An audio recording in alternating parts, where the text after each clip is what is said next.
I'd love to welcome you all to the Safeguarding Symposium. It is with great pleasure that we launch the Strategic Safeguarding Plan.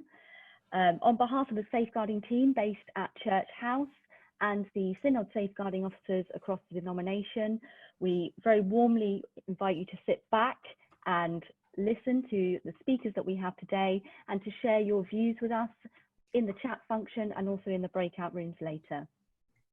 In terms of a couple of housekeeping items, you will find that you have been muted upon entry. This is to ensure that everyone is able to speak without the background noise. Equally, because this video is being recorded, it's also helpful if you unmute yourself while someone else is talking. The camera will switch to you. So it's really helpful if when you come into the meeting, you could mute yourself and keep yourself on mute as well. As I mentioned, the meeting is being recorded. So just so that you're aware, this is so that colleagues who are not with us today will be able to enjoy the recording later, and they will be able to hear some of the things that we are discussing today.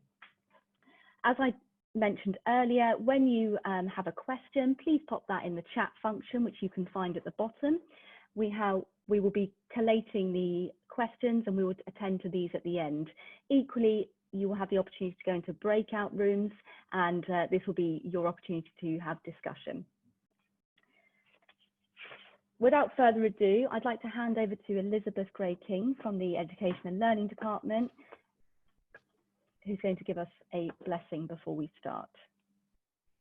And also a comment from the Safeguarding Advisory Group, because from the Education and Learning Department, I represent that work on the Safeguarding Advisory Group. And a little background for you.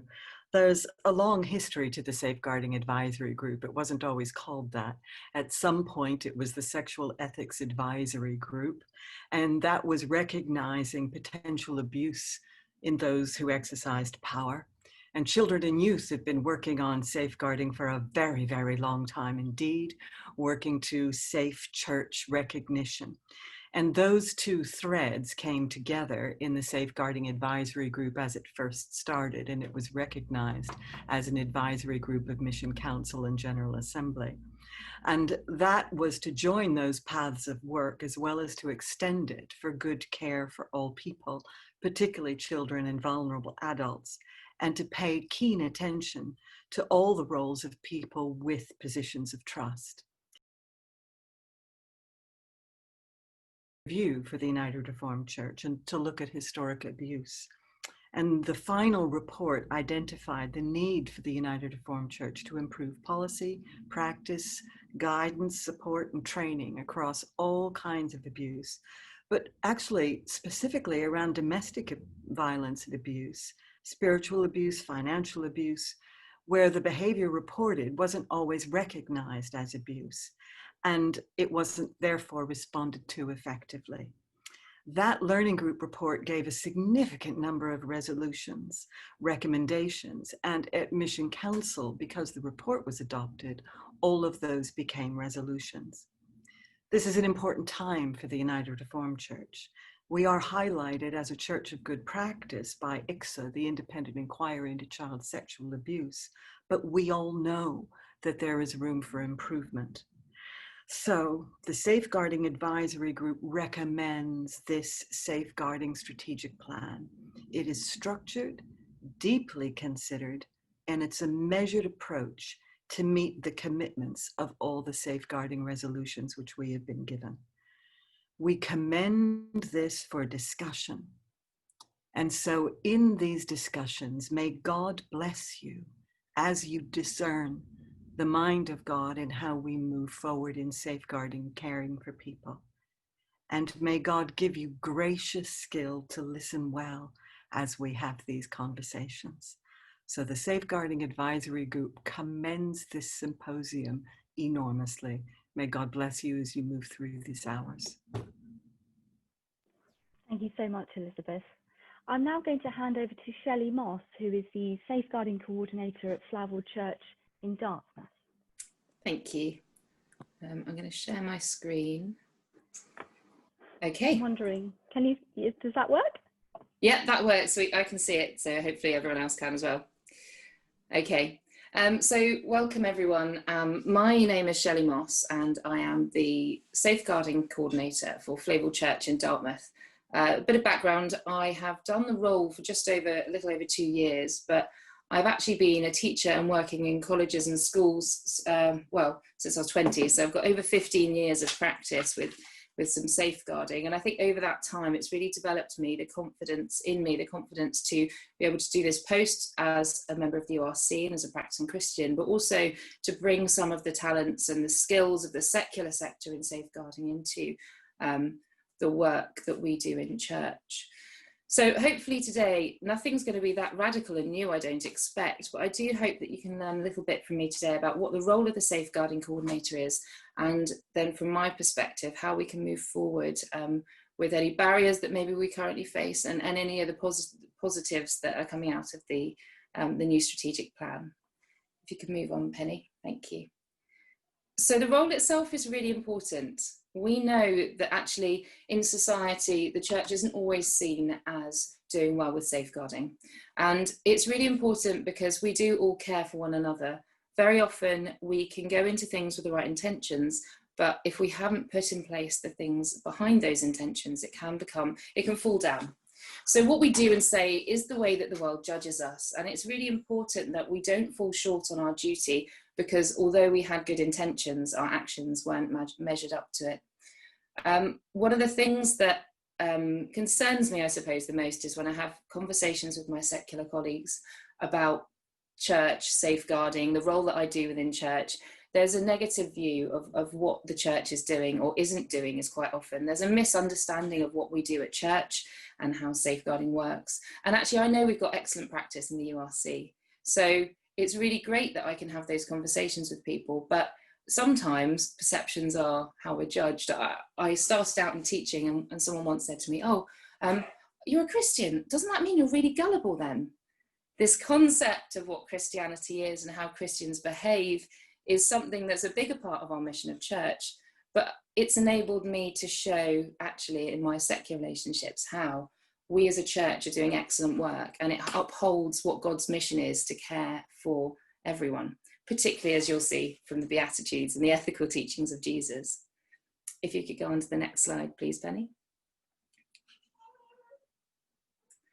These are just some of the quotes and the things that I've heard people say, not necessarily in my church, but in conversations with other safeguarding officers and other roles.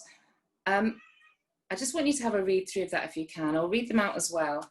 But it's really easy to fall into the trap of needing volunteers. It's really easy to fall into the thinking space that we can't do this, we don't have time, we don't have expertise. But we really do. In the URC, we have an excellent wealth of resources and training. We have an excellent group of people guiding us from the top. And so as a safeguarding coordinator, I want to kind of eradicate some of these views. So some of the things that I'd like to say here, it's only a few volunteers. We can just get them on board and train them later.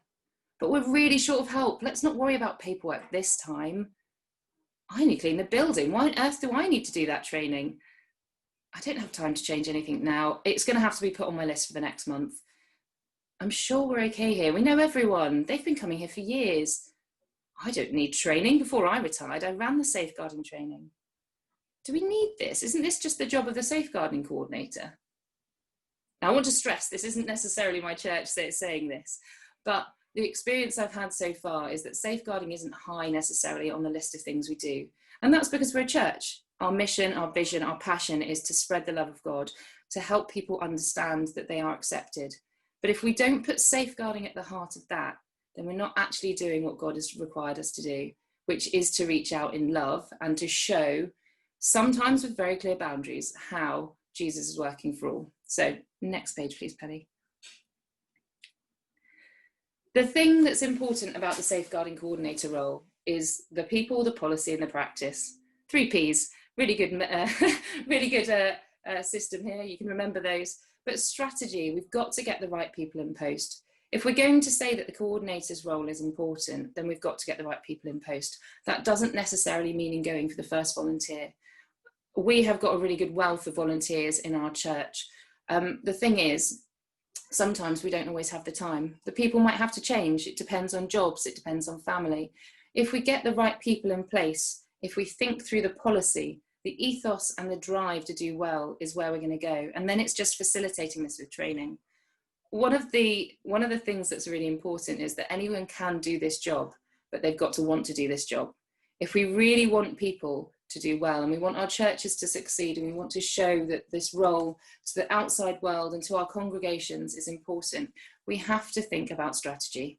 And that's where this Safeguarding Symposium really is great, because we're already going to be promoting the strategy of the URC. How do we do that on a local level though? Because I know in our church we will struggle to get people to volunteer for any roles, but this is one of those roles that if you don't choose the right person, if the person is not actually putting themselves forward with the skills that are necessary, you could do more harm than good. So it's really important that the person selected to be the coordinator is someone confident enough to stand up and say, actually, this isn't okay. Someone confident enough to say, this is good practice, let's keep striving for it, even if we're not there yet. And someone that's able to develop that ethos and be part of a leadership team, either in the elders or alongside the elders, that can make sure the policy is there to develop good practice. So that's really what I see the coordinator role as being. Next slide, please, Penny. I'm sorry if I'm rushing through this, everyone, but I'm conscious I have 3 minutes and 20 seconds left. So the barriers to the role, there are lots of barriers, but actually we've got lots of things already in place. The people, sometimes we have a fear in the church of what safeguarding represents. We think that it means we're going to be kind of told we can't do this, we can't do that. Fear should not be the driver for anything. We should get the right people in place so we can overcome that. Sometimes we've got the wrong reason for appointing the safeguarding officer. As I said, it can be because we've just got a volunteer and we want to use them. Or it could just be we don't have time. I completely understand that. I'm regularly not there with the time. One of those quotes was actually from me earlier on. You know, I don't have time for that now. That's going to have to go on a list for next month. Sometimes we have to know that things have to be done straight away. And as volunteers, that can be really hard to organise ourselves and the group of people that we're running as well. Policy is actually probably the easiest part, in that if we get our policy right, if we follow the guidance from the URC, if we've got good practice 5 and we've got everyone on board with this, our policy can work out well. But our individual role in working that out in the church, like, you know, on the ground is really important. So things like doing Zoom meetings, how do we facilitate that for children? Can we do that? Well, actually, probably not, based on Zoom licenses. So knowing how our policy works in practice is really important. We've got to keep open communications. It's really important. If we don't keep our communication to our synod officers up, then ultimately we're not being supported as well. And sometimes we don't follow things like safer recruitment policies. Again, if you get the right people in the right post the first time, then you're not going to have this issue in the future. We all make mistakes, absolutely. I'm always making mistakes. I'm a teacher. I regularly in lessons have to change things that I'm doing. But the ultimate thing is not to feel that we're being held accountable for making mistakes, but let's change, move forward and make it better, because that's the only way we can learn. And training, I think there's probably been a lack of training in my church. I don't think I've facilitated that very well, but it's about getting the communication together, getting people on board and then saying, what training is going to help you with the skills you've already got? How do we get you to a place where you feel really confident that you can run safeguarding in our community? Next slide, please, Penny. So there are lots and lots of benefits to the role. Obviously, we can value and protect communities. It's really important that the confidence that we have in our members and our volunteers, our elders, in the ecumenical communities we live in external groups that come and use our facilities, if they're confident in our safeguarding, they're confident in our leadership here, that will benefit them too. There's a knock-on effect to good safeguarding. It protects everyone. It values and protects our community. And I've got to say that on a personal note, I think this is the time the church is stepping up and saying, we need to be seen as good practice here, because there's a lot in the media that undermines the role of what the church is doing. We know we're doing well.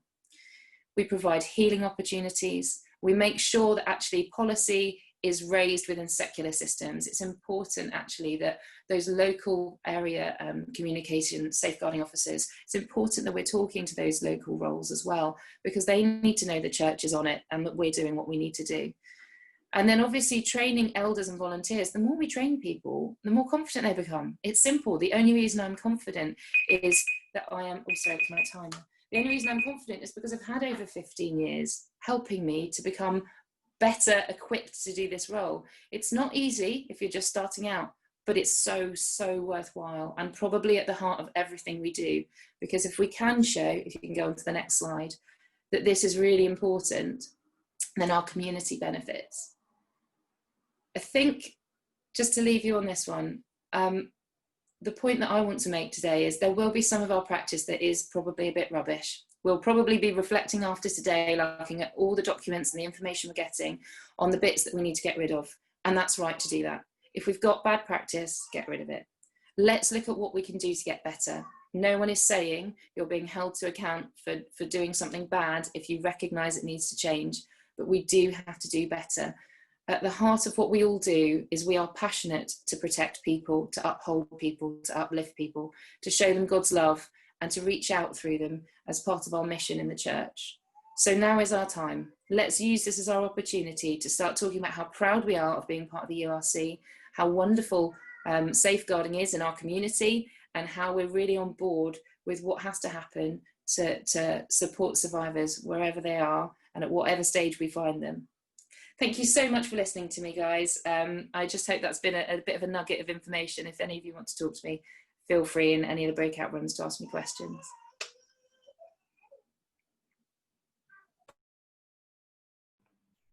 Thank you so much, Shelley. That was absolutely brilliant. Thank you so much for being here with us today. I'm now going to hand over to Yanis Athanasiou, who is the URC Safeguarding Advisor. He's going to discuss the strategic safeguarding plan, including the barriers and the opportunities that it presents. As the Secretary of the Safeguarding Advisory Group, I want to start my presentation with a question.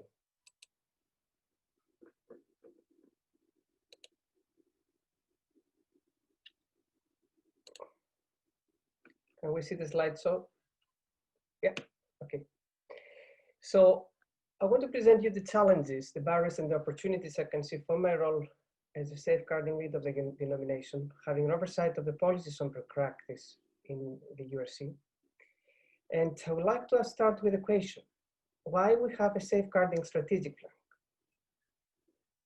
The answer is because of the failures of the church to protect children and adults from experiencing abuse and harm. For this reason, the church undertook the past case review, accepted the learning group report, as Elizabeth mentioned, and a lot of received recommendations from this group to make changes across the denominations and instructed, and the Mission Council on behalf of the General Assembly instructed the Safeguarding Advisory Group to implement these recommendations through a strategic plan.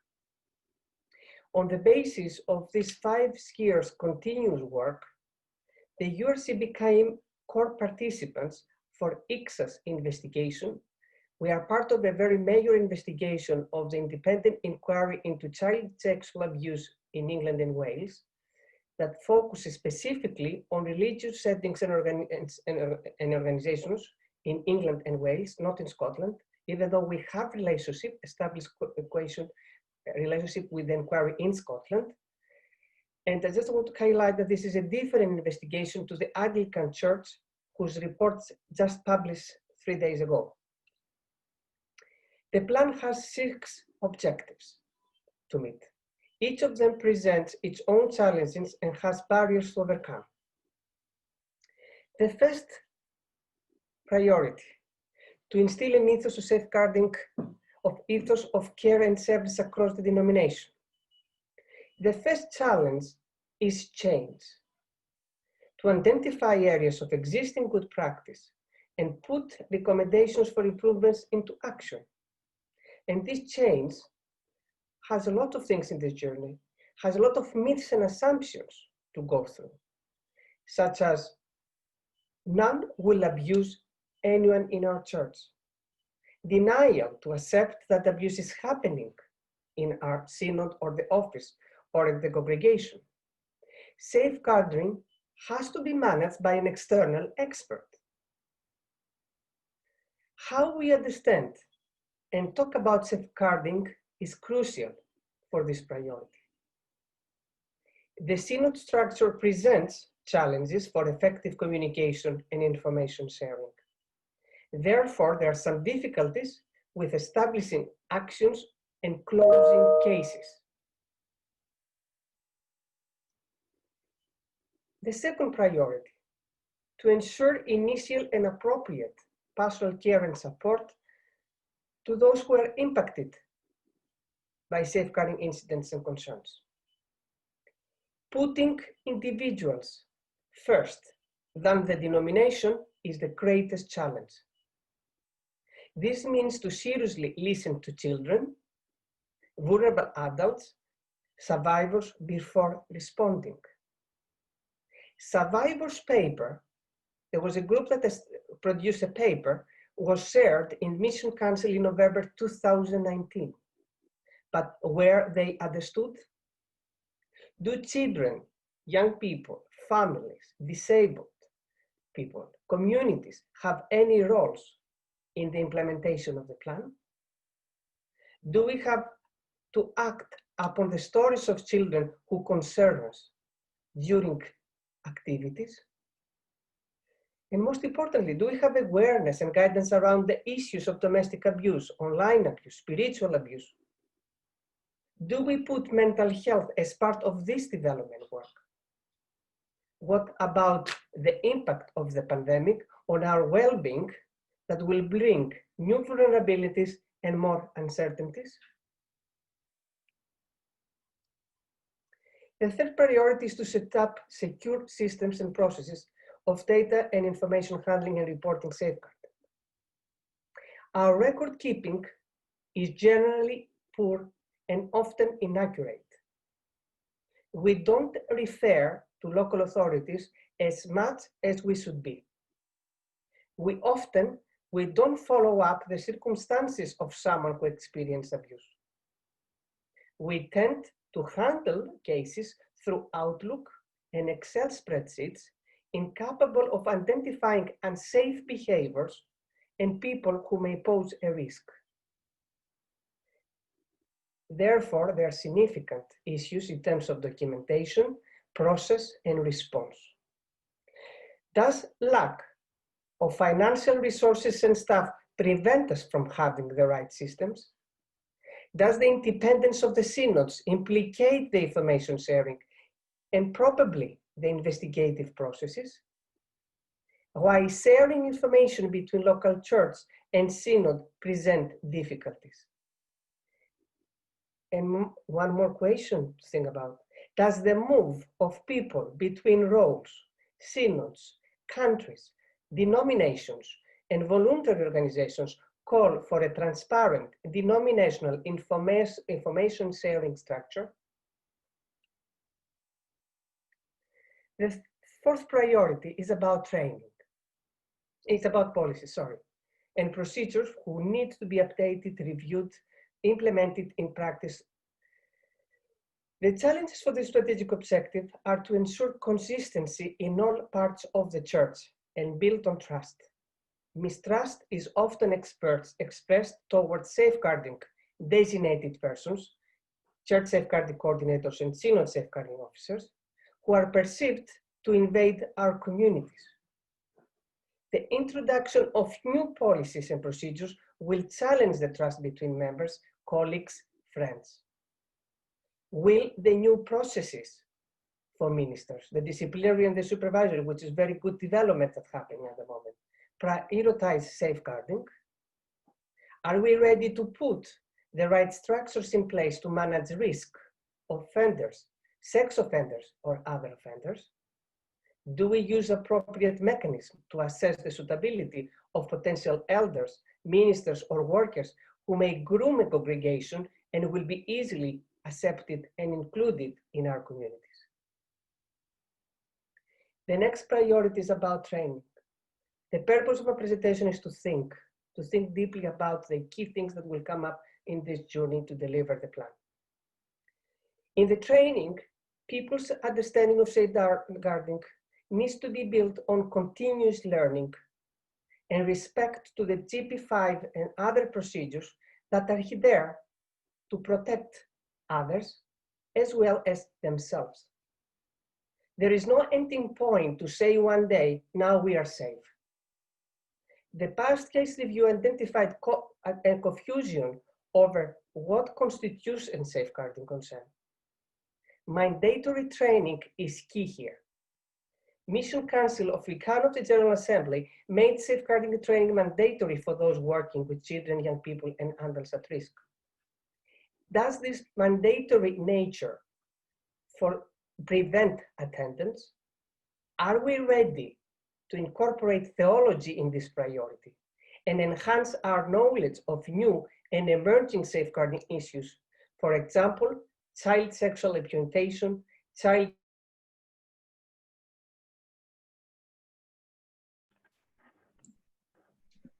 Yanis, you've ended up on mute.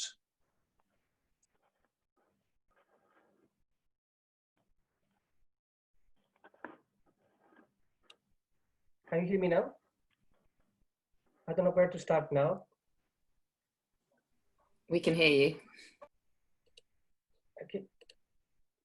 You were talking about child sexual exploitation, Yanis. Yeah.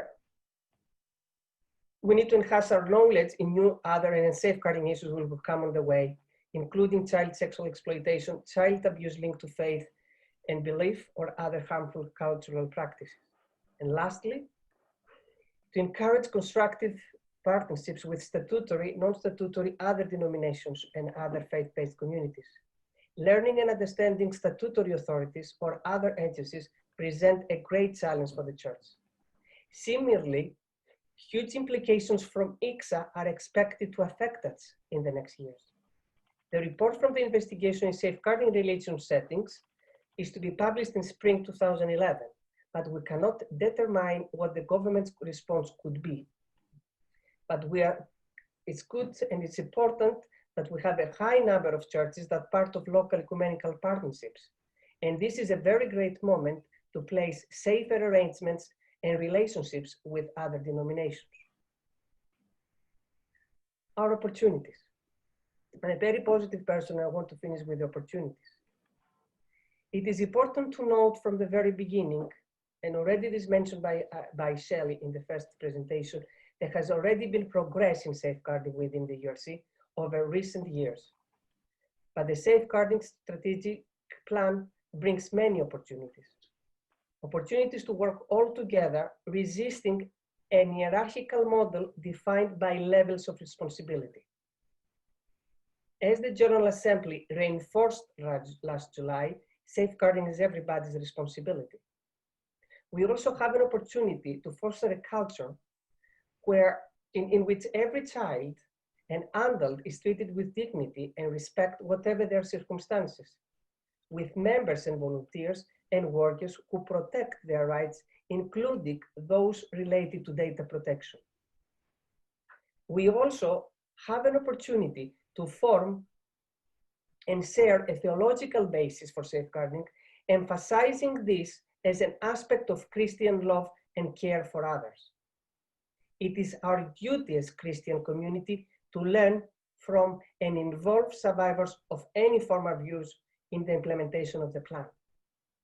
We have a chance to lead and measure change.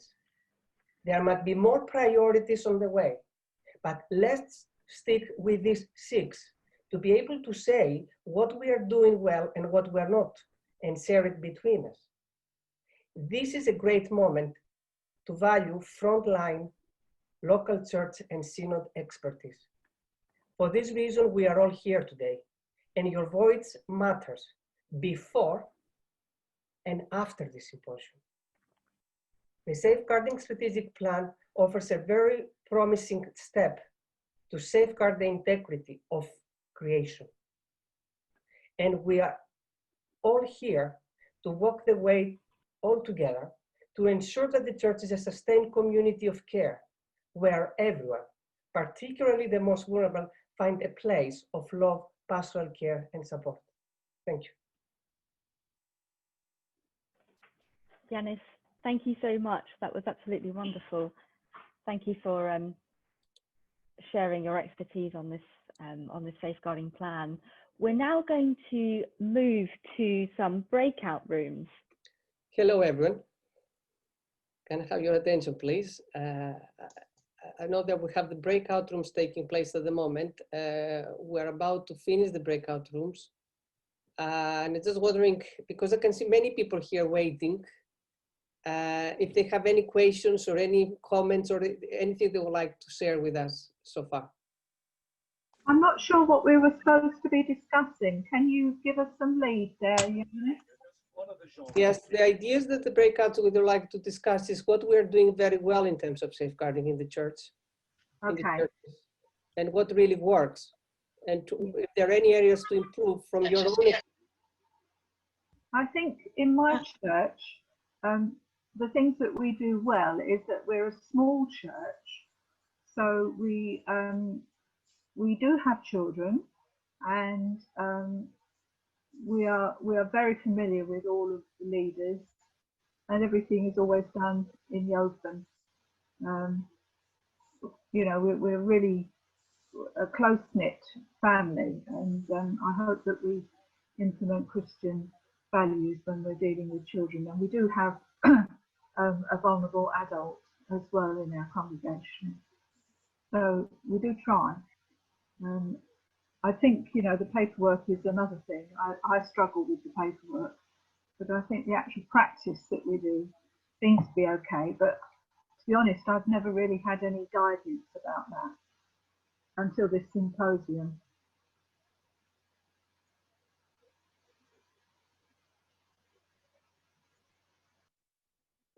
Susan, thank you for your input. Do you think, how can we improve this paperwork? There is an idea of having a common system, which will be very easy for people to navigate from the local church to the church house. Could be this is a recommendation from the past case review to have a centralized recording system. So there will be a common structure for all the parts of the church. How do you think this will improve your capacity to review things? Yes, I think it might do. I'm from Southern Synod, and certainly there was the policy. There was a framework, a synod policy that you could adapt to your own church. And I did that. But the thing that I struggle with, which is, and I'm not too bad with computers, but actually doing the DBS checks online, I find extremely complicated. And although I've asked a few times, I don't seem to get any help with that. Have you feedback this to the DDC, to the external contractor? Yes, it is an external contractor, but I do find the process difficult to follow. So you tend to give up when you find you can't do it, which is probably not a good thing. Do other churches face the same problems in terms of the DBS processing? I also find the online registration fairly hard. I found it was much simpler when I did the first lot on paper, and I wish we could go back to a paper form. Take notes of these things. We're very lucky in that we have somebody who does that as their job. It's their role is the checking. I'm the safeguarding rep, but she actually does all the DBS, and that does help. But she knows what she's doing. And I should imagine not every church has somebody who knows what they're doing. It's because I find DBS, you know, the DDC, very fantastic to use, and that's because I've got perhaps some computer experience in the background, so I haven't had problems with it.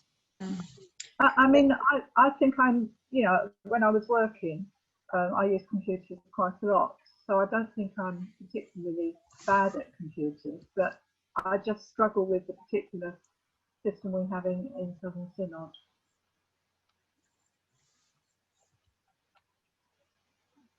What about handling? I would like to ask everybody, how about handling offenders and having contracts with your congregations?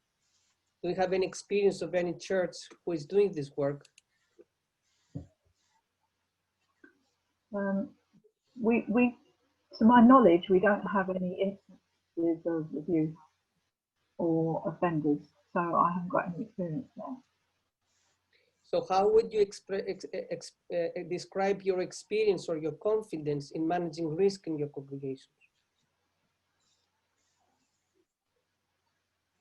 I think because we do, it's not we only have a lot of. It's for everybody. Oh, sorry. Okay. Is a question. May I come in? Yes, please. Pete Stevenson in the East Midlands. I've looked after 3 cases now in churches, and I found the process quite simple to follow, although of course the time required is enormous, and because of the amount of recording that is required, quite rightly so. And then who to share it with. One of my concerns about a centralized system is that you open up the detail to more people than should be advised, particularly when the allegation turns into becomes a malicious allegation that was not proven. And having been involved in 3 cases, one of which was not proven, one of which was unsubstantiated, and one of which was proven, I've got now some background knowledge to dealing with different types of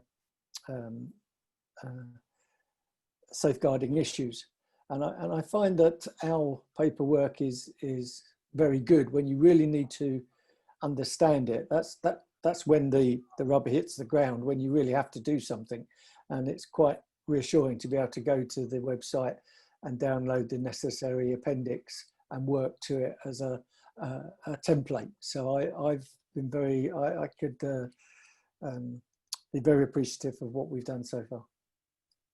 Thank you for this input, Peter. I can see some hands. I don't know if someone else wants to speak. We are aware that the paperwork and the recording has placing a lot of challenges in terms of writing and preparing and updating policies. The other question I would like to hear from your opinions is how you describe your communication between internally. Is there any challenges how you connect with the synods, with the church house, or between other local churches? Because I know some arrangements in some synods is one safeguarding coordinator covers different churches, or especially with how you deal with these situations in the case of LAPs as well. So how you will describe it?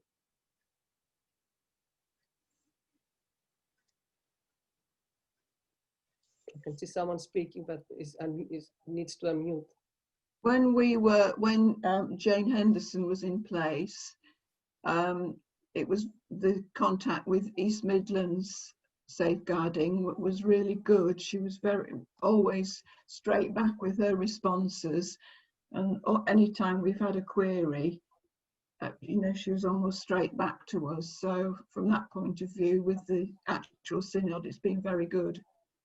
So she's not in place anymore, and we don't have a safeguarding officer of our own. Donna Gordon in the West Midlands is holding the fort for the time being. Yes, yeah.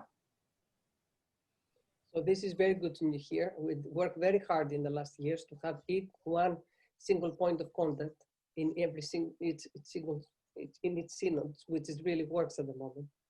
And it's very good to hear that from you also.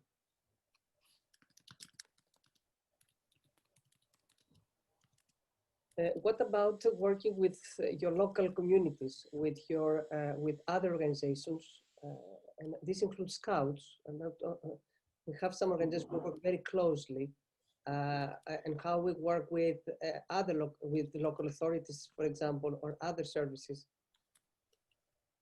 Do you have any experience that will work for you? I know some that will work for others as well.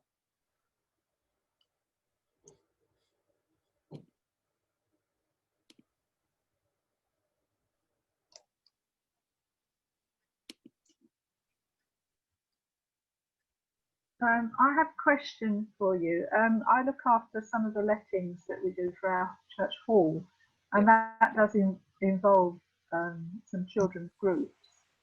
How much should we be involved with, you know, secular groups who hire our halls? We have a very clear guidance in the Good Practice 5 about what to do with the external hirers.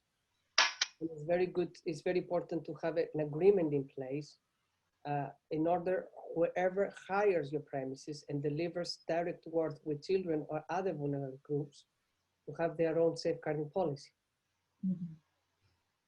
So it's one of the important part of your role to it's part of your role to ensure that these organizations have their own safeguarding policy. You don't have to take the liability to check their policy. This is not our role, it's their responsibility.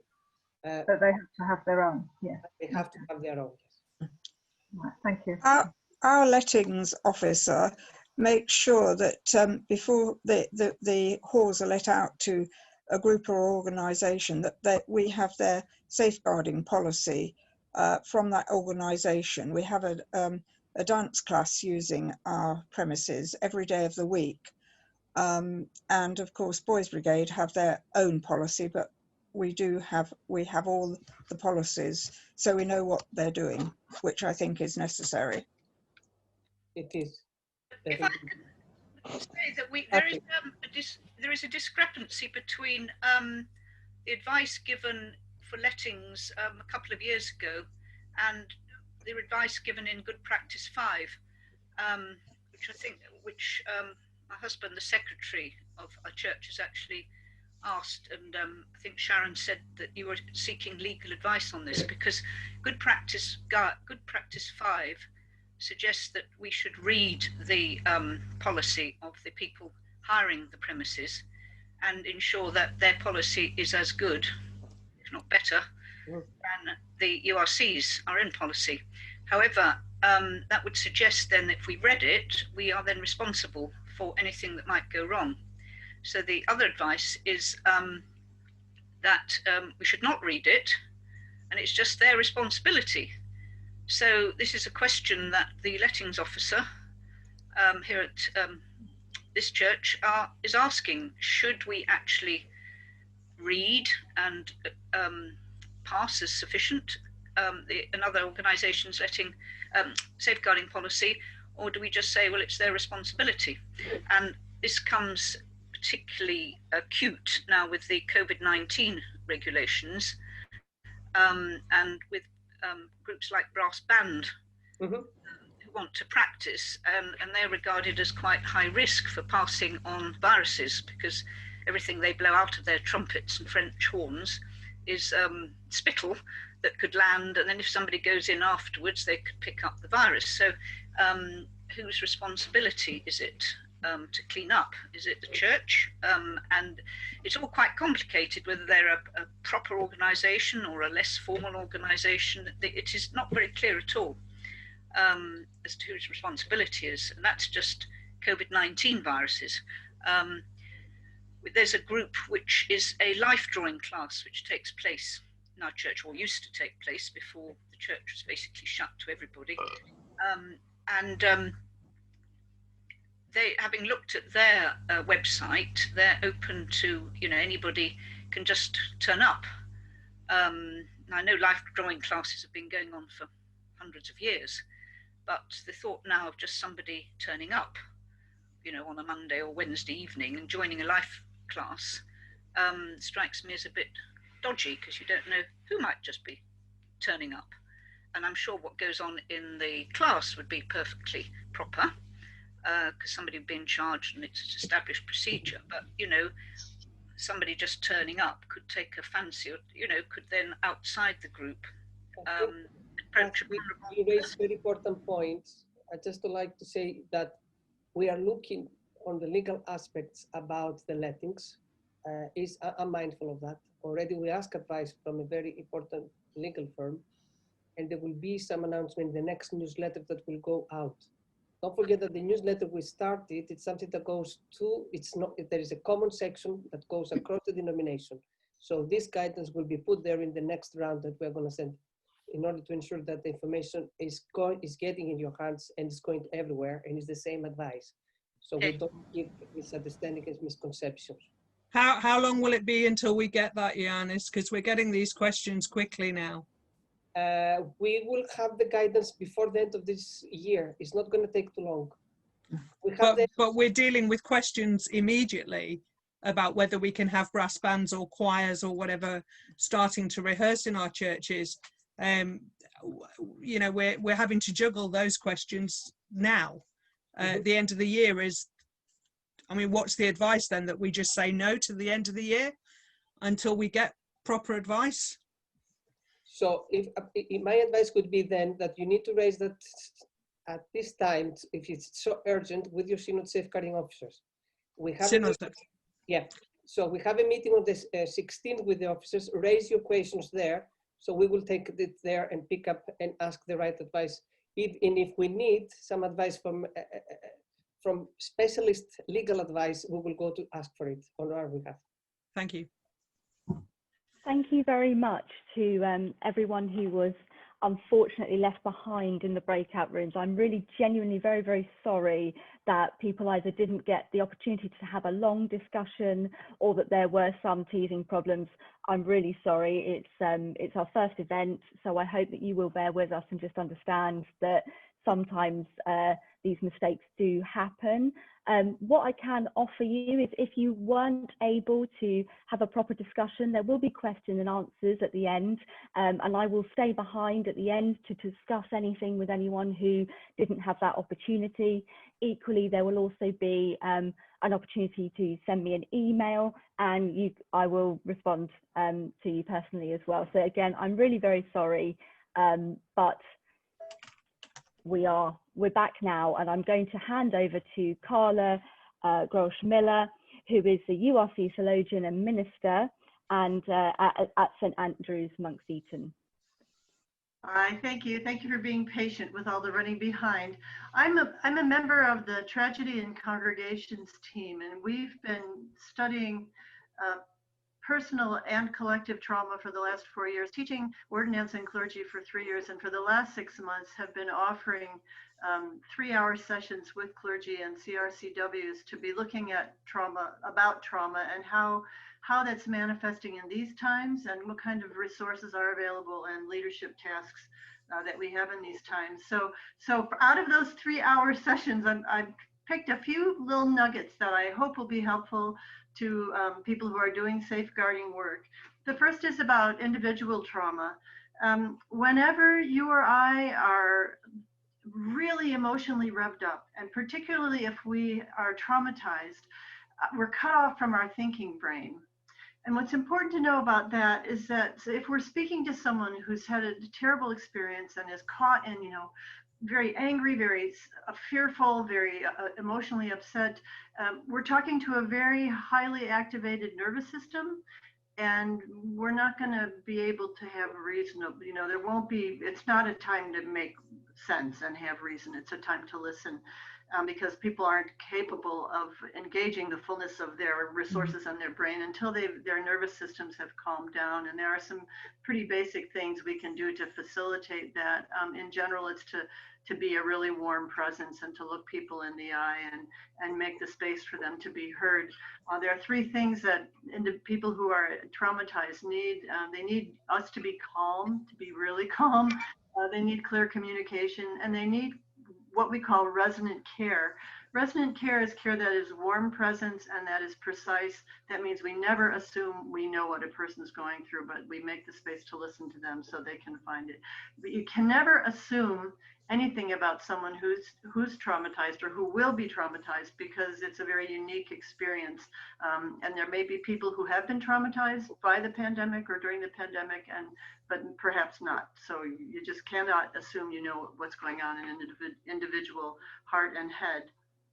Collective trauma also impacts individual behaviors and potential and functioning, and potentially causes stress reactions in them. Our brains are always looking for patterns, And we thrive when things are predictable and stable. Well, we don't have that right now. There's a lot of unpredictability and uncertainty, and there's also danger and threat out there. And so when you're speaking to someone with all of that, our brains have to work overtime. So if you, and there's a lot of anxiety floating around. So if you personally have been exhausted or have great variability in mood or energy levels over the last 6 or 7 months, that is entirely normal. Our brains and bodies are trying very hard to cope with a situation that is not normal. And so our bodies and brains are doing the best, and we have to cut each other a lot of slack. One of our caring strategies is when you're listening to someone and they're saying, oh, I'm all over the place, and to just say that's normal for this kind of a circumstance. Those are normal reactions, and we just hang in there, because that's how we react to stress. One of the key characteristics of both personal and collective trauma is a sense of powerlessness, of things that have happened that are outside of our control, which is why in our helping roles, we want to focus on supporting the agency of people and of the congregation, their capacity to make decisions. In trauma recovery work, the mantra is that the survivor is the expert, because only they know their resources and their limitations. So in personal trauma, we're doing that really careful, resonant care and listening, and opening up the space so that they can find their way. They can find what they need in the moment. In collective trauma, churches do get traumatized when individuals are traumatized, or when terrible things happen, like a safeguarding incident. The church can become traumatized. And so collective trauma requires a collective response. And what that means really is that it's good to have a small group, whether it's the elders or a designated small group, to just be looking at the whole situation and asking the question, outside of what do individuals need, what do victims or survivors or witnesses need, also what does the whole church need, because the church will have needs, and there is literature around how to help congregations and groups in this. Another characteristic of collective trauma is that it's revelatory. I call it apocalyptic. The meaning of the word apocalypse means uncovering.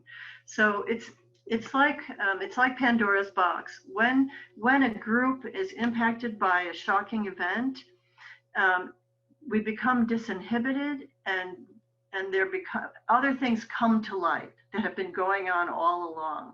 So, for instance, there's a safeguarding incident in the church, and then within the next couple of weeks or months, you find out, oh, and by the way, something else has been going on. It's very common. So it almost is like trauma is the unwanted gift that keeps giving, because more things are revealed. I was not at all surprised when George Floyd was killed that the Black Lives Matter really took on a power surge around the globe, because now the pandemic of racism is over 400 years old against people with African descent.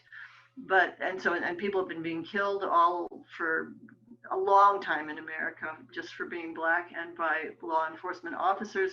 But in the moment when we're disinhibited because we're also experiencing the pandemic, those things take on a lot more power and are very real and have ripple effects all over the place.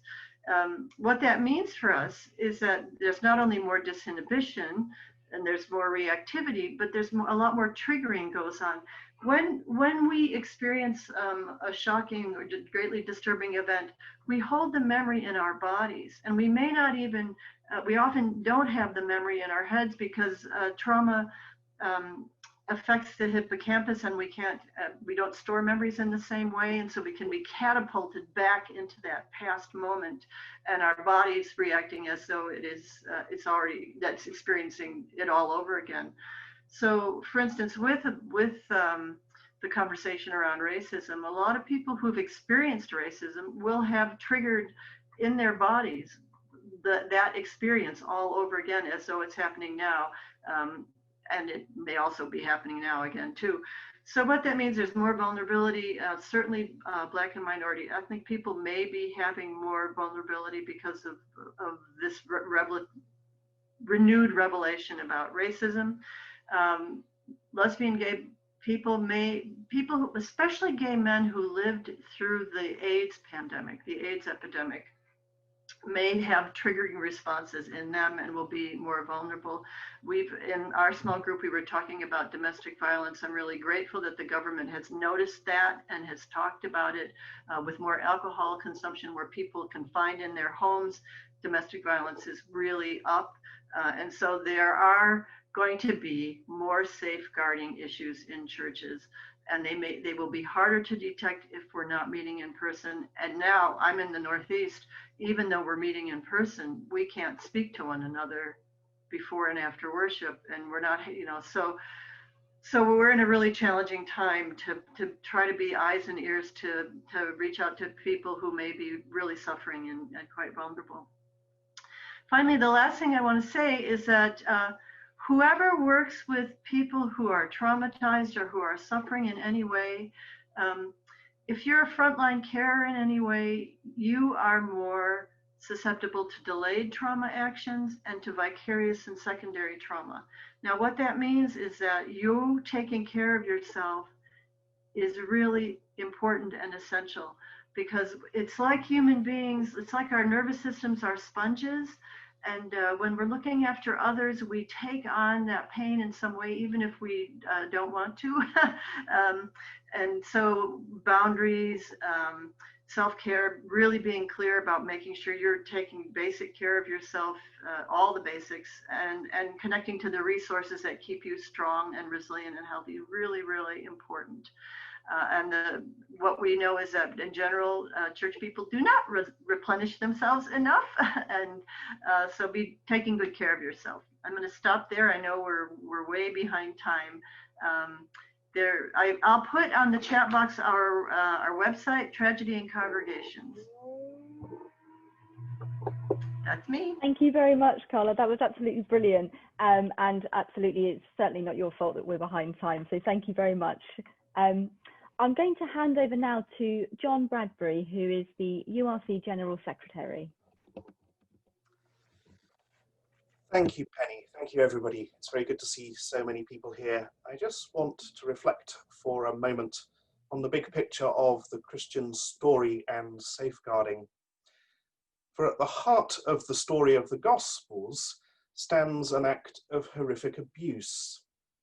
The cross was a moment of the abuse of political power, religious power, an act of grotesque violence, and indeed sexual shaming. And that might seem like a very strange place for someone like me to begin a reflection on safeguarding in a symposium. But if, as a church, we believe that this event of the cross stands at the heart of who we are and the story we tell as Christians, not to take a long, hard look at it when we think about safeguarding is perhaps dangerously to avoid a set of difficult realities. The gospel accounts of the crucifixion place Jesus absolutely, utterly at the center. The political powers enter stage left or stage right and exit again. The religious leaders turn up in certain key scenes and exit again. The one constant center of the story is Jesus, Son of God, victim of this horrible act of abuse.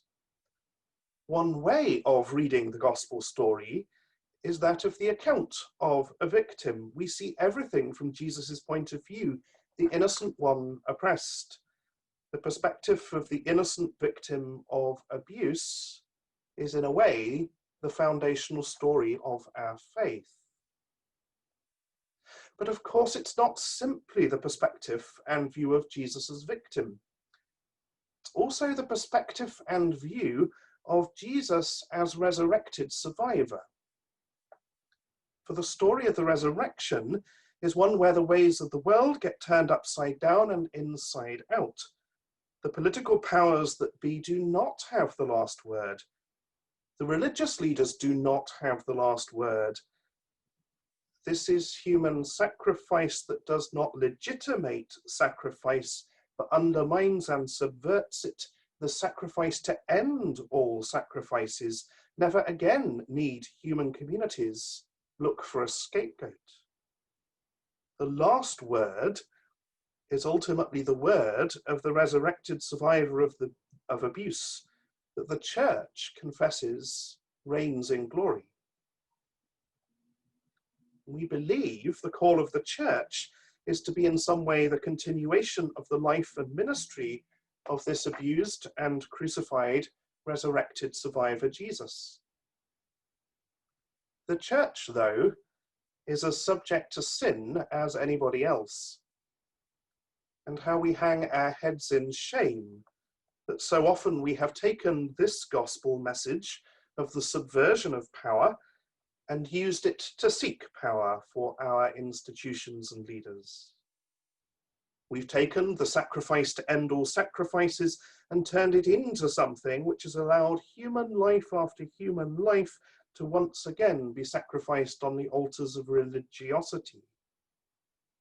And instead of being the community of the crucified, resurrected survivor, whose first word to his community after his resurrection is peace, we have joined the voices of the fickle, populist crowd and shouted "Crucify," seeking to protect our own vested interests.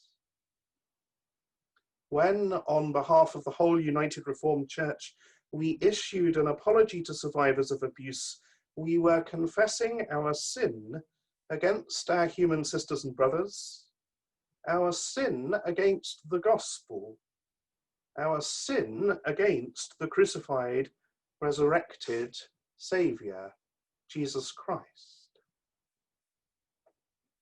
And in the face of this, a strategic plan, a renewed concentration of our resources, a concentration of our time, efforts, and energies on safeguarding can seem too little too late.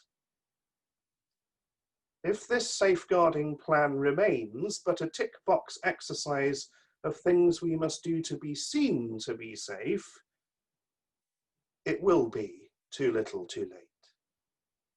If, however, it's a turning back to Christ, a turning back to the place, the story of the crucified, resurrected survivor at the heart of our living in renewed forms of discipleship, if it becomes that, it becomes far more.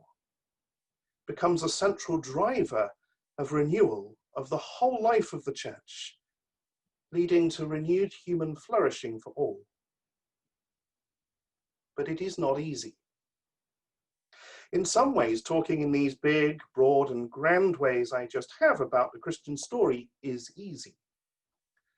Changing the ethos of an institution with its deeply embedded structures and practices is difficult and can be painful.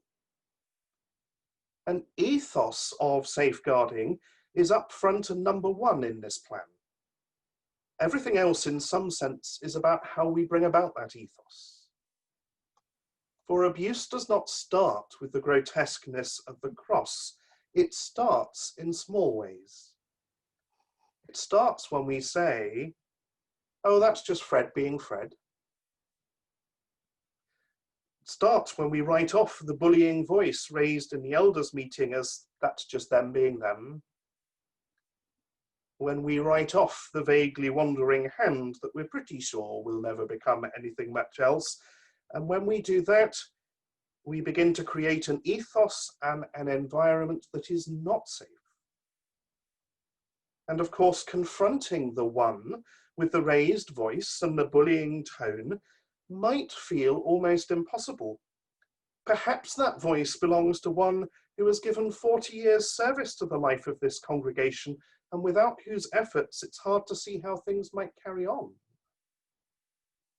We know exactly how it happens, exactly why we don't confront these small things, because it's difficult.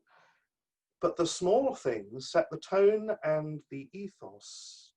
Small things can grow to big things, or small things unchallenged might be observed by the one looking for their opportunity to do harm and make them think, ah, this might be a place where I could.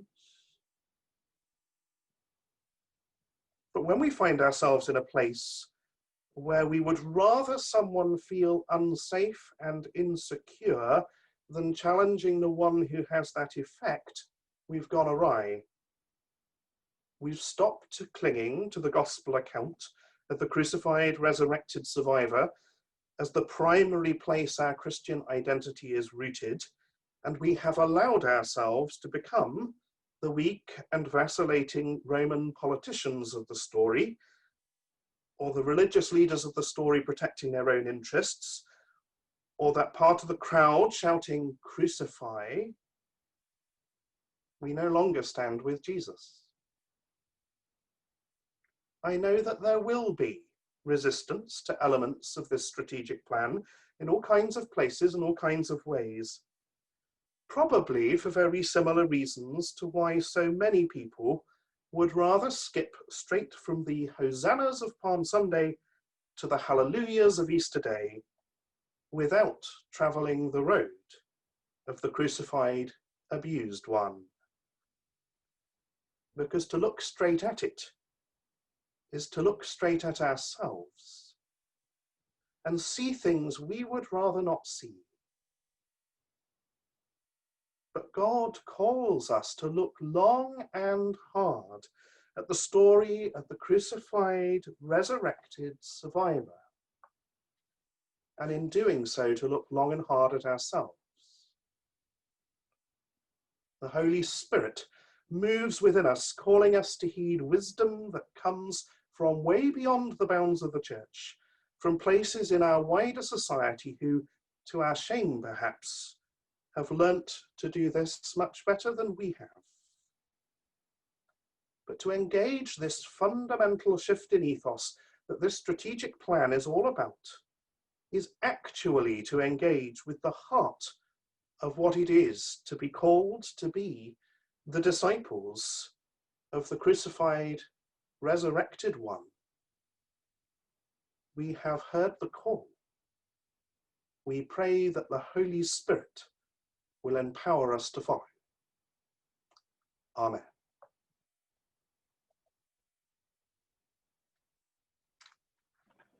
Thank you very much, John. I'm going to hand over now to Yanis, who is going to answer some questions and address any comments that have been raised in the chat.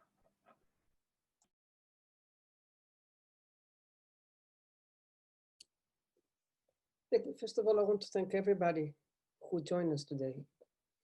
I wanted today, my purpose was to listen, so it was very difficult to read the questions, so I spent a little bit of time in the break to read the questions raised.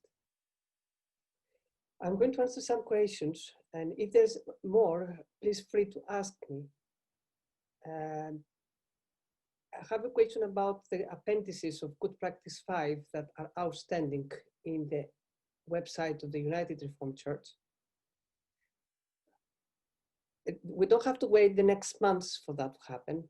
Half of the new appendices at the moment are in the graphics team, so they will be ready to be uploaded on the website.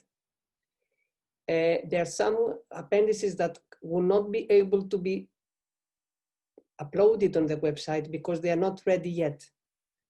For example, the Appendix A7, which is the guidance on LEP and safeguarding guidance, cannot be ready if we don't finalize the consultation with the other denominations, with the Baptists and the Methodists. We're working on the outcome of the survey that went out in August, in July, sorry. In August we had the meeting. So this is under development. Also, we will not be able to upload the whistleblowing guide policy. This already is in the plans of the Safeguarding Advisory Group, and the paper will go to the next Mission Council. So again, this guidance will not be there because of the processes. Of course, we will mention it. So the answer is that you will have all the appendices by the end of October, because I have the data protection document, the confidentiality guidance is under my hands. And the other appendixes, which is a little bit, takes time to produce, and this also, we need time to get it right. That's the reason you will see that we haven't uploaded some guidance and some appendices, and this related to the safe recruitment. At the moment, we are working on the first draft with a group of Synod Safeguarding Officers. If someone else wants to contribute to the development of the safe recruitment guidance, which I believe, I believe that is a very important document, how we assess the suitability of people in the United Reformed Church. So the answer for that is that soon we will have all the appendices, apart from these three that I mentioned, and one more appendix that I forgot, which is a very new appendix for the church, is how to manage risk and offenders, again is in the hands with the officers. So these four appendices, I don't see them by the end of the month, but all the rest of the guidance will be there by the end of the month. I can see one question that raised about the lettings and how we will ensure that this will take the advice that existing guidance from Plato or the moderators. Always when we put the guidance, we take into account the consultation with this bodies of the church. We will not put out without their own consultation. This is a principle we have established from the safeguarding office of the church, that everything that goes out has to go to consult. So thank you, Mel. I think Mel raised that. Thank you, Mel, for pointing that, but this is something that is going to happen. I would like to say something about survivors. I know we have a survivor who named himself a survivor in the chat room. I haven't spoke directly with Andrew, but Andrew has already spoke with us. Before this event, there is a conversation and relationship with Andrew. But I would like to say with this opportunity that the Safeguarding Advisory Group and myself personally were on board to set up a group for survivors in the church to have their own space. We started that in 2018 for many reasons, because I was alone, I was one person doing everything a year ago. I'm glad to have the support at the moment from Penny and Matt. We are going to hear the voice of any person who would like to raise himself and identify himself as a survivor, and we're here to listen. It's very important to listen to him and discuss together the next steps. I cannot say anything in my view if I will not sit down with any one person who is in this situation, who experienced abuse. And I would like to mention that, which is very important to mention in this forum. Let me see other questions. I don't have anything else. If there's anything else someone else want to ask me or someone else, or John or Carla, Shelley is not here, but, or you would like to make a comment, or any, is it time for you to raise these questions or make any comments relevant to this symposium?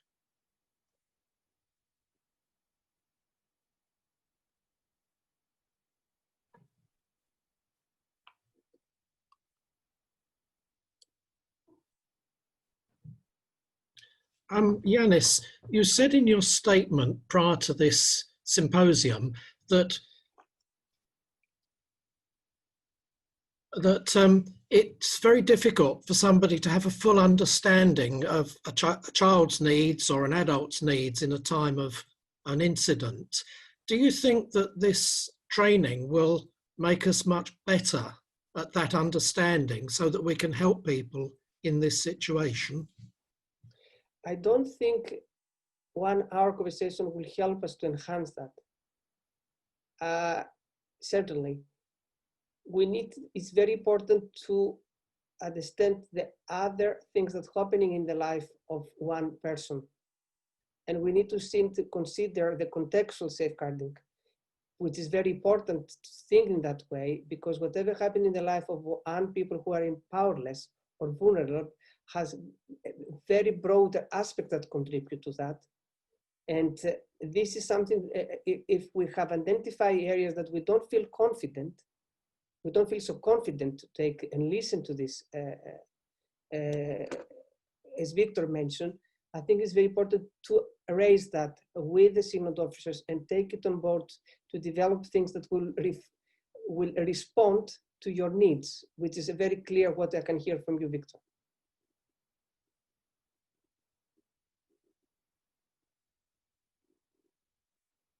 The other thing I want to mention in terms of the learning that we have to take forward, today I know people understand that this is a very training opportunity, it's a learning opportunity. We can name it the way, it's very important. We will become refreshed. It's quite important to, I know people, we sent a survey yesterday with 4 points. There will be another survey on Monday. Raise these questions. It will be anonymous, but we will put an option if someone wants to name specific needs of what other areas of expertise and learning needs that you would like to meet by us. So I will definitely encourage you to fill these areas, this service, to help us to move forward. Thank you, Keith. I didn't have the time to say thank you to everybody who joined us today. So any other points or any other reflections?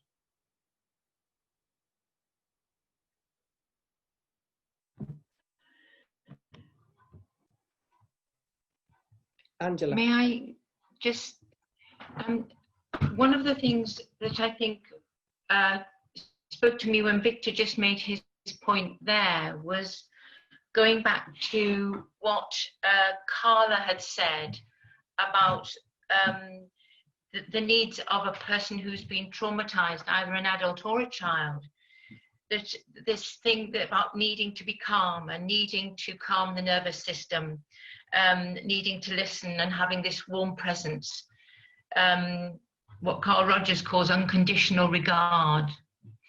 And I think one of the things that we need to remember as safeguarding officers, that we are not, unless we're trained, we're not therapists, we're not there.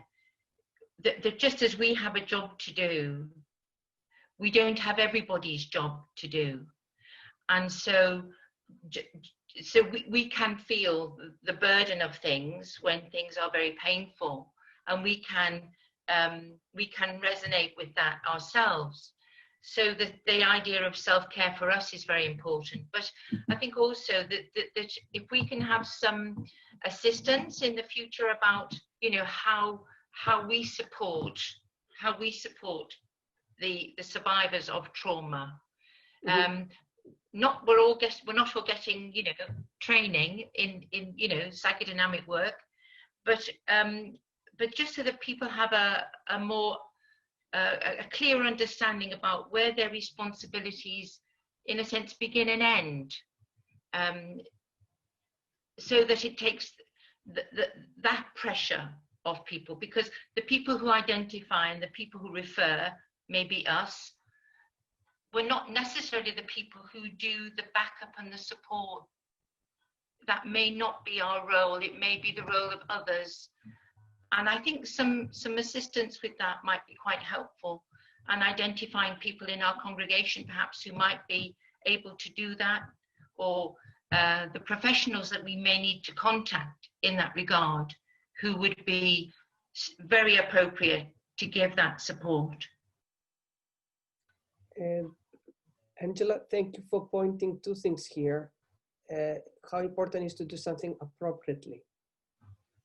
And I want to share with you that one of the things that we seriously, personally, I want to take forward with the groups of survivors is exactly to work with them, how to make this to work for them. I would suggest, if you haven't read the paper of the survivors that's shared with the Mission Council, they are pointing very clear directions where the journey needs to go in that work. And one of the things that I recall at the moment, and I found it very interesting, is that the survivors need to express their anger. We need to treat their anger as something that is part of this traumatic experience.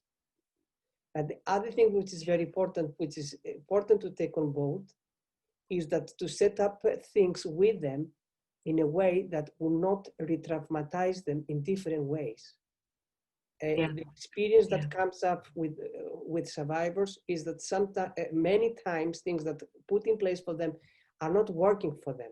So I would say that these 2 aspects of work my expectation is that the Masters of War will help us to establish the most appropriate way to work with survivors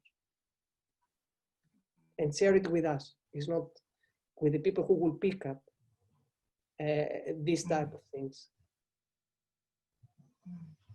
And we identify, for example, the survivors point at specific groups of the church who are more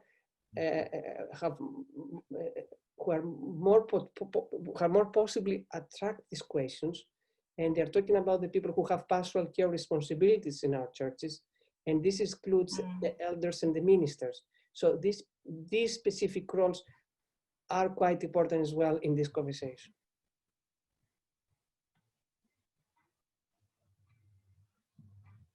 Thank you.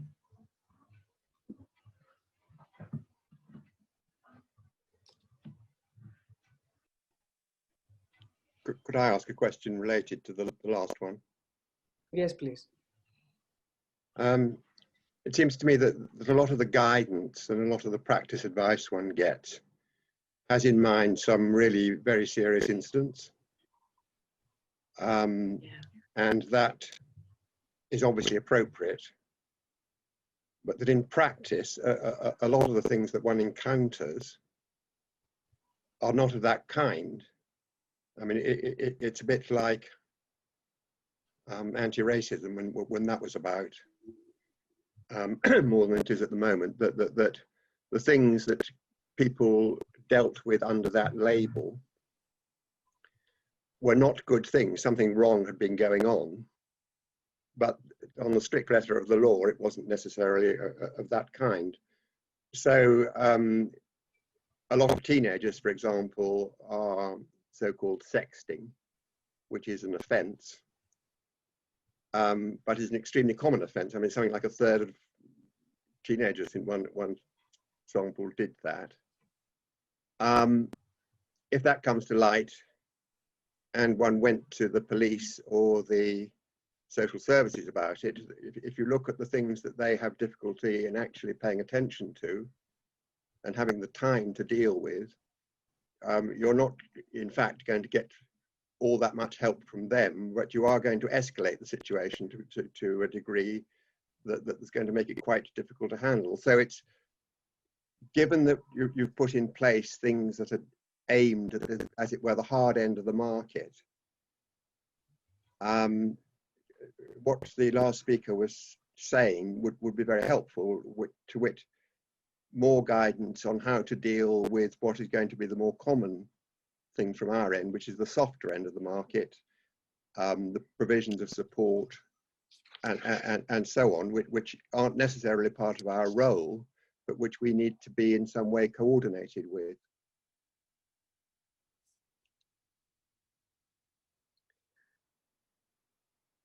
A way that the things will be coordinated, always when you develop this type of things, I'm also very hesitant of using labels.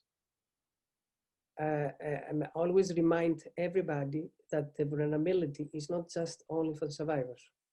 A sense of vulnerability or trauma we can carry on, any of us who are in this group. The right is to have the right spaces in place so can people feel safe to open and speak confidently and speak honestly in a safe space about this type of things. And I don't anticipate that we need to be open to the new things that will come up in this process. And the other thing is not to raise expectations. Working in this field as a social worker for many years is not to raise expectations as long as you're honest about what are the limits of the support you can give. This is, you need to be very clear. Otherwise, there might be reasons for these persons to find another support. And we need to be mindful of other sources of support where we can signpost people. So it has a very broad way of how we can do that. But will you give me today, these last points give me a very clear idea about that we need a space of having the conversation about this more broadly as outcome of this launching event. I can hear that here there is a need for learning, and I will put in the survey that will go out after the event a very clear question about what training opportunities. Filling these surveys, this will help us to organize things that work for you. I don't want to do, and Elizabeth is here, and some Richards is here. Some members of the Safeguarding Advisory Group are still in this room, and John Bradbury as the chair, current chair of the group. We would like to take on board that what works for you and will make the congregations more confident in dealing with safeguarding in any aspect, training, risk management, lettings, legal advice. We are here, we have limited resources. As long as we work together, we can make things happen the way we want. Could I give an example of the sort of thing I mean? Yes, Ian, I would like to hear it. We have, if the chair will permit us, Penny, would you agree if the people agree to stay still 5 minutes? Is that okay? I suppose I can see people are still here. So Ian, go on, please. Somebody contacted someone, not safeguarding, not me, emailing them late at night, and the person responded to this, and the issue that was raised was indeed very troubling to the person who sent the email. The advice that you know, for various reasons, we contacted the safeguarding officer, etc., about this, or the synod one, and the advice we were given was that this person, we should advise this person never to respond late at night in that kind of way, because it can obviously be misunderstood. So I can see where that advice comes from. On the other hand, it's equally very difficult if you're an abused person or somebody who's been suffering from abuse to sort of contact people, and if you choose to do it late at night, it seems to me that it may on occasion be a risk worth taking. You should obviously try and then sort of tone down their behavior and say, well, I'm not normally available at this time, etc., etc. But to some extent,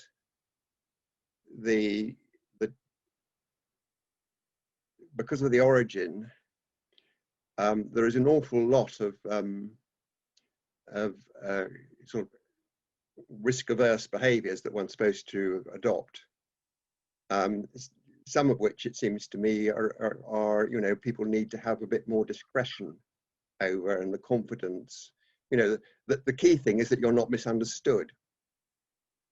It seems to me, and that what you're doing is not taken other than in the way that you're trying to do it. But that if you're trying to help people in any way, or respond to them, or get the thing sort of sorted in a way it can be handled, you do need to have a certain freedom of action that I feel initially may be discouraged. Mm-hmm. Definitely agree. We need that as well. We need to, in this process, to protect the well-being of the people who are doing that as well. Yeah. If you are not, it's not for everyone. This is, I understand that.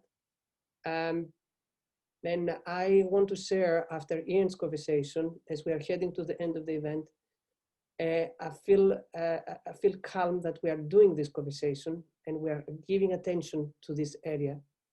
And I will take that forward with the members of the Safeguarding Advisory Group and the Synod Safeguarding Officers to continue this conversation following this event. We have 2 minutes left. Is there anyone else who would like to make a comment, or as we're heading? I'm looking especially to John Bradbury, to our General Secretary, if you would like to say something marking the launching event.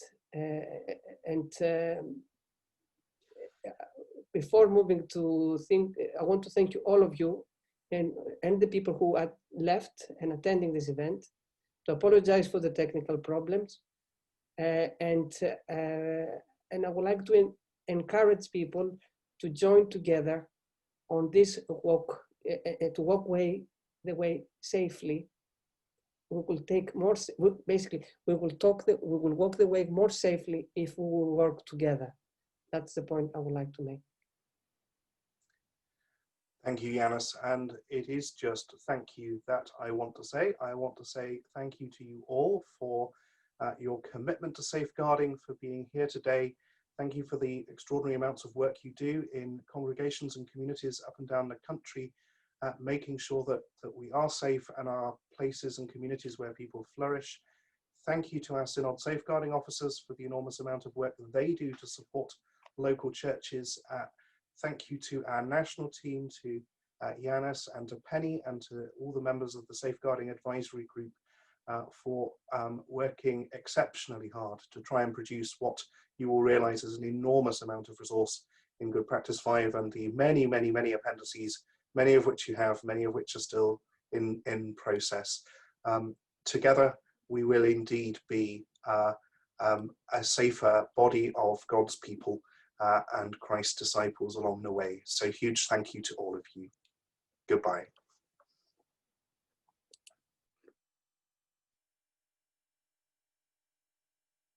God bless you all. Thank you.